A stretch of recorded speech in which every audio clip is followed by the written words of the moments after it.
पै हिवराची दाट सावली, सज्जनी जैशी वाळिली, तैशी पुण्य डावलून गेली या भक्ताची. नमस्कार, रामकृष्ण हरी. नव्या अध्यायातील ही ओवी आहे आणि या ओवीचा अर्थ आज आपण जाणून घेणार आहोत. तर ती या ओवीमध्ये माऊलीने अतिशय सुंदर असा सिद्धांत सांगितलेला आहे की हिवराचं जो काही झाड आहे ते झाड किती थंडगार असलं तरी त्या झाडाखाली कोणी बसत नाही. तशाच प्रकारे जे पुण्य आहे ते पुण्य अभक्ताच्या ठिकाणी राहत नाही.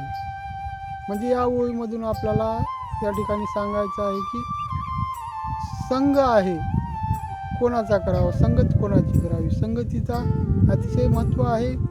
आणि म्हणून दुर्जनाच्या संगतीत गेलं तर त्याचा परिणाम काय होतो आपल्याला माहिती आहे.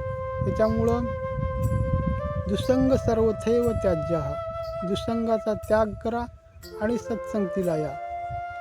माऊलींनी नव्या अध्यायामध्ये वेगळ्या दृष्टांतासाठी ही ओवी वापरलेली आहे, परंतु आपल्याला या ओवीचा असाही अर्थ करता येतो की दुर्जनाचा संकट टाकावा. तुकोबाराय म्हणतात, दुर्जनाचे भय धरावे त्या परी, पिसळले यावरी धावे श्वान. जसा पिसळलेल्या कुत्र्याला बघून माणूस पळून जातो, तशा प्रकारे आपण त्या दुर्जनापासून दूर व्हावं. दुर्जनाची गंधी विष्टेची यापरी, तशा प्रकारे आहे. आणि म्हणून दुःसंगाचा त्याग करावा हेच आपल्याला या ओळीमधून स्पष्ट होतं.